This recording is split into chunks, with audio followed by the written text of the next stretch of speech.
a few members of the Gold Star families. Also, stand with the superintendent, Carlos Llanes. Carlos was shot with elephants.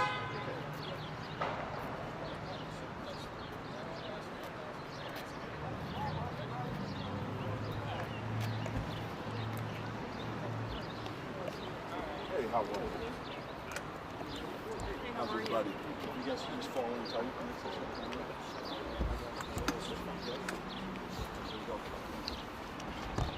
All right. Good evening, everybody. Just want to say thank you, for covering this. It's important. Tough times. It's never easy to go through and see that. Never ends. Unfortunately, we're here again. And the reality of it is the risk of it happening again is highly possible. And that's the hazards of the job. However, still a tragedy. We have a family in there that's suffering, going through a lot. And we're doing, as a department, we're doing every single thing that we can to make sure that we show whatever level of comfort we can for the family. Never ask a family like that what they need, because what they need and what they want, you can never give it to them. So what we do is we do the best that we can to give them what we can to bring some level of comfort. And I'm standing here with Gold Star family members, so if you have any questions for them, I think it's important to have them here so that they can talk a little bit about the experience of what this feels like when you have to go through something like this. So if you have any questions.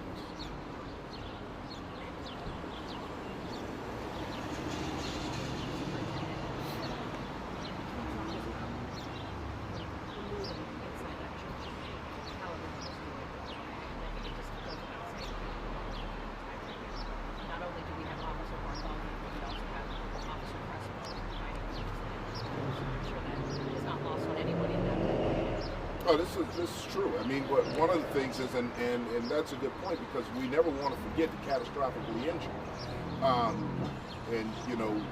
With Officer Crespo still,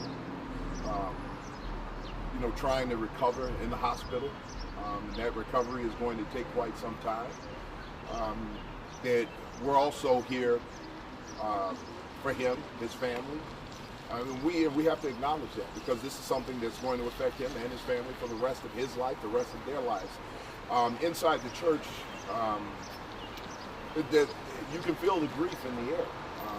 As I walked up and viewed the casket, it kind of takes your breath away, because you know that this is someone that you've seen working, you've seen them in action, you've talked to them, you've spoken to them, you've trained them, and now you see them for the very last time.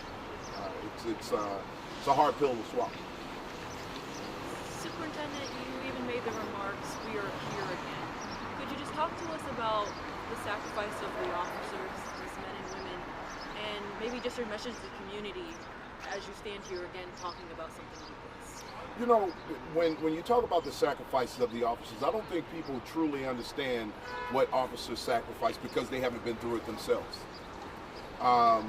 The things that officers experience, and this is a job where everybody thinks they know the job better than you, even though they've never done it, even though they've never stared down the barrel of a gun, they've never been in the presence of an extremely violent person or extremely violent people. And these officers see these things every single day. And when you see those things every single day, you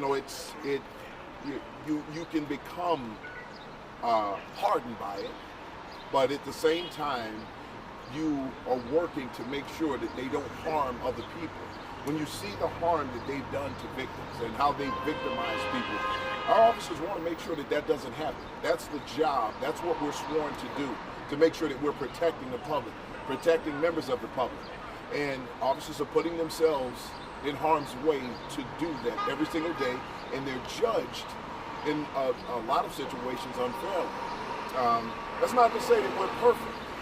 Officers are people, we're human beings, we make mistakes like everyone else. However, The ultimate goal here is to make sure that our city is safe, make sure that people are safe, and that's what they're sworn to do. And it's a tough job, and if you've never done it, try to understand it. Try to get a better understanding of it, educate yourselves to try to figure out what it is an officer actually goes through. Superintendent, services continue tomorrow. Can you talk about just regrouping after this very difficult evening and still continue to honor the officer and family tomorrow? Yes, well, the funeral tomorrow is the big day. This is where everyone can come and pay their respects. But tomorrow's a big day, and it's going to be an extremely tough day for the family because this is the last day before the officer is completely laid to rest.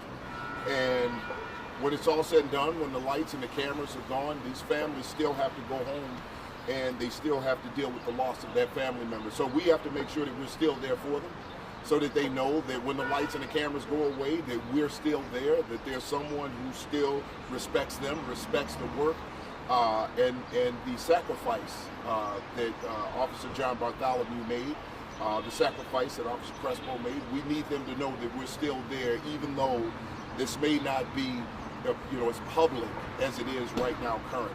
We'll be there when the lights go out.